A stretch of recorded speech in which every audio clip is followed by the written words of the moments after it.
All right, so once again, I welcome you back into today's class, where we're going to be focusing on what we call an IAM, which stands for Identity and Access Management. So when we're talking about IAM, what is the function of IAM? Here says Identity Management and Access Management. This is a foundational security component to help ensure users have the access they need and that system data and application are inaccessible to unauthorized user. So basically, when we're talking about this IAM, so for example, let's assume that I'm working for an organization and we have some data and some resources that we are making use on premises, and we have a need to move those devices into the cloud. So when we move those data into the cloud, we need to implement IAM on the data, on who can have access to the data and who cannot have access, so that unauthorized person is not going to be able to have access to our data. So that's the function of what IAM is. When we have a data and we put who can have access to it, which means that before anybody can have access to the data, the person needs to prove that he is a legit user by posting the username and the password. And they're going to use what we call the 2FA, which is a multi-factor authentication. So I say I am basically work for a organization that they have a file, or they have a document in a store in a cloud storage. So we need to implement that IAM before anybody can access that particular data. So here it says that what is the main goals of a IAM? The goals for IAM is to ensure that any verified identity has access to the right resources. A resources can be an applications, it can be databases, it can be network, and so on. So you as a legit, which means that you have already verified your identity.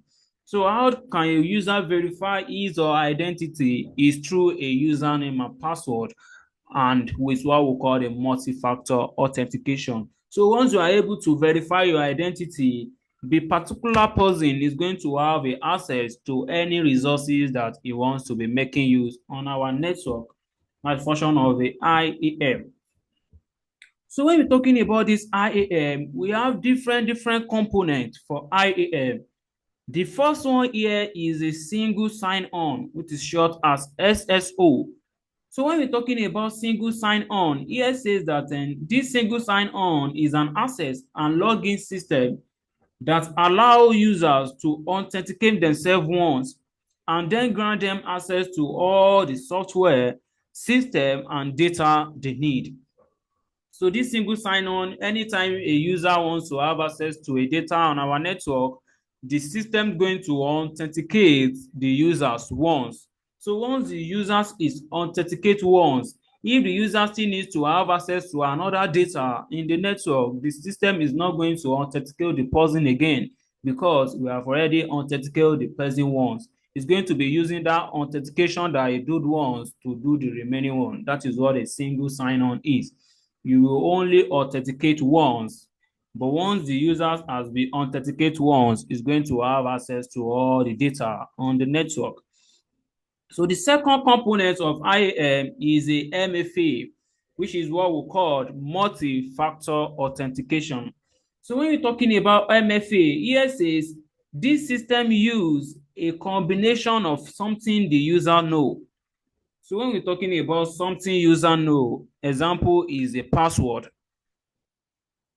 Something user has, example, something that user can ask, the example is a security token, and something the user is, and is an example is a fingerprint. So when you're talking about this MFA use a combination of a something user knows, which is a password, something users has, which is a security token, and something users is, which is a fingerprint, to authenticate individual and grant them access. So here means that before anybody, any employees on our network can have access to our network, we're going to use something the user know, which means that the employee is going to put his or her password before he can have access. Once the employees put a password, we are not just going to grant the person access immediately like that. We're still going to use something the users ask, which is a security token. You can see an OTP on the security token to put. After that, you can still use something the users is, which can be the fingerprint. Those are what we call an MFA. So those are what a system used to grant individual access to a network.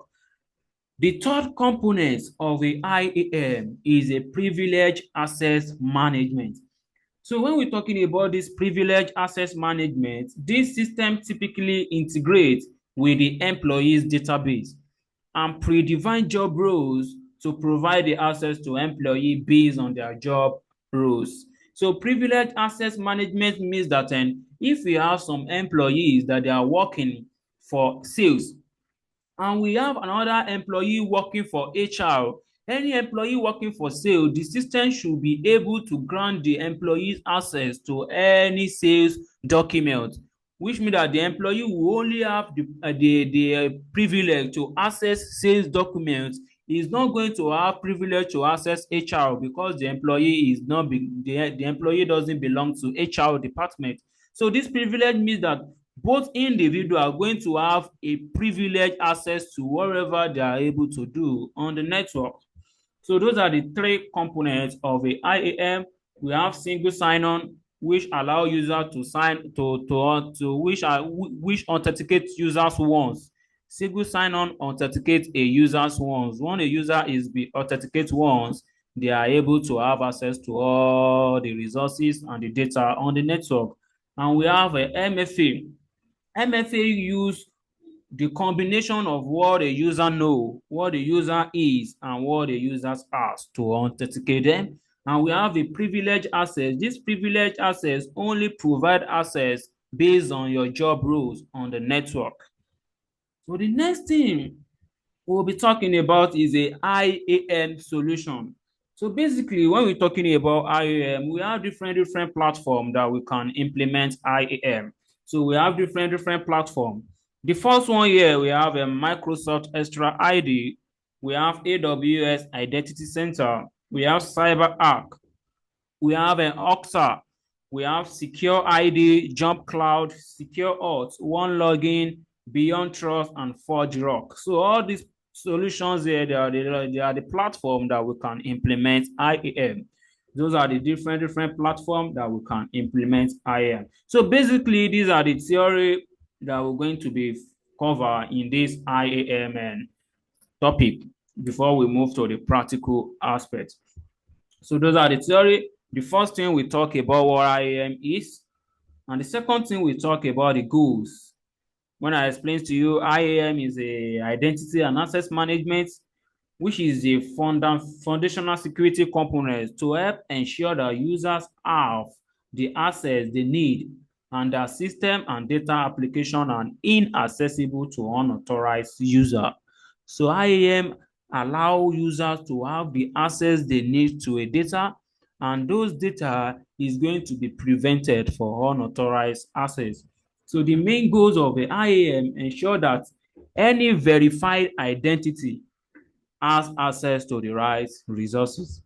And we have different components: single sign-on, MFA, and privilege access management.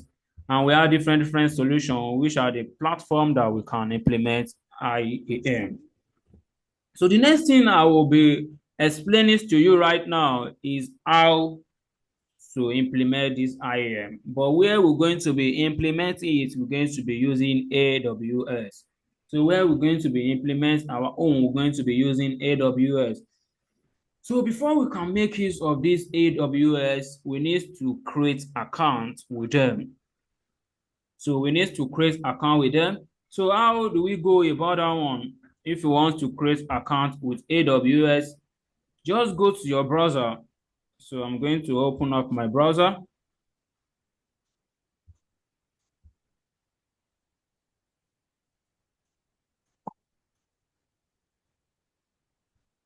All right, so I'm going to type AWS free account.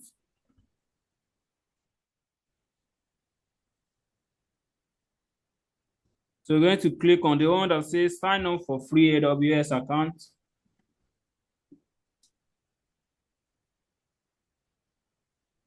All right, so when you hear, you click on the one that says create a free account.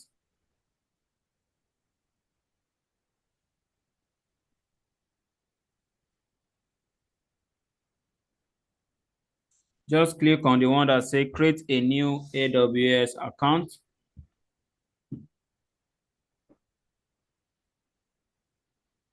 All right, so when you are here, this guy is going to ask you that this AWS account you want to create, which particular username you want to use. So you're going to use a username that you want to use. For example, if I use my username,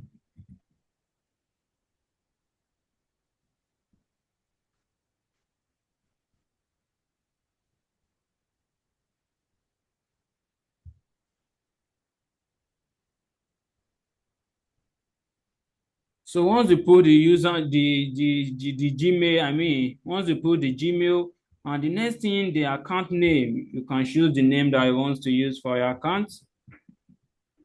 After that, you're going to click on verify email address.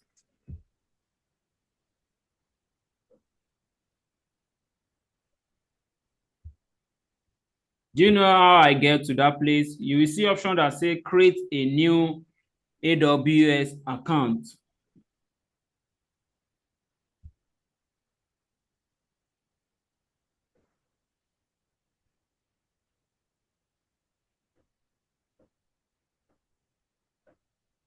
Create a new AWS account.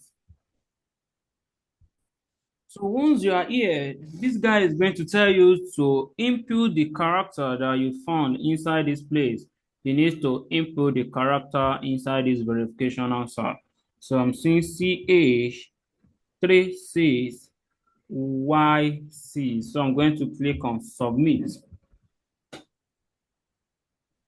So once you click on submit, they're going to send an email code to this particular Gmail that I use. So I'm going to bring out the code 816000 and I click on verify.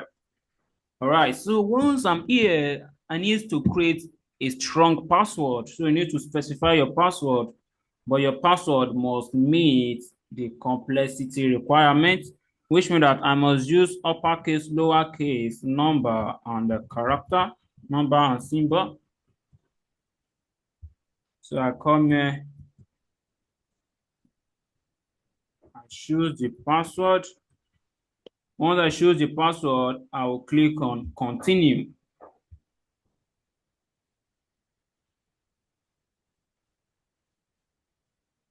All right.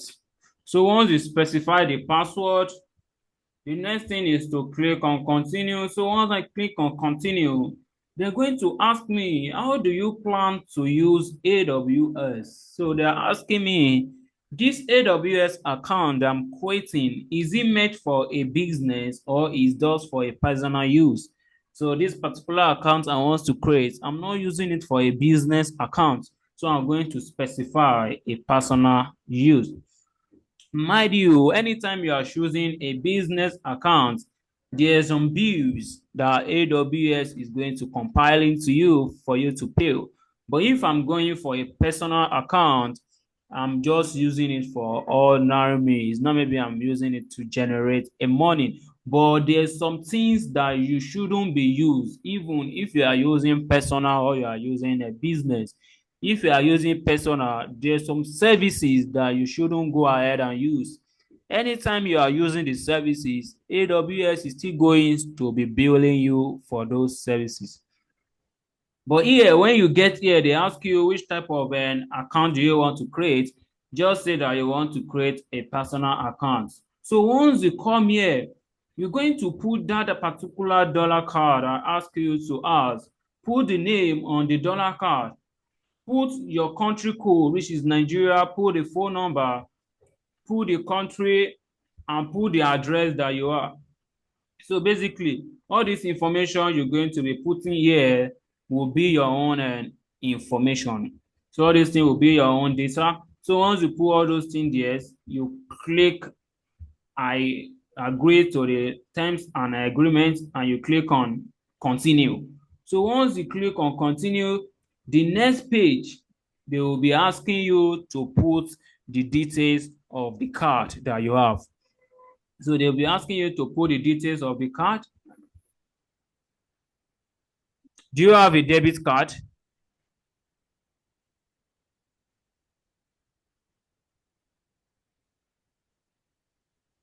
Do you have a debit card?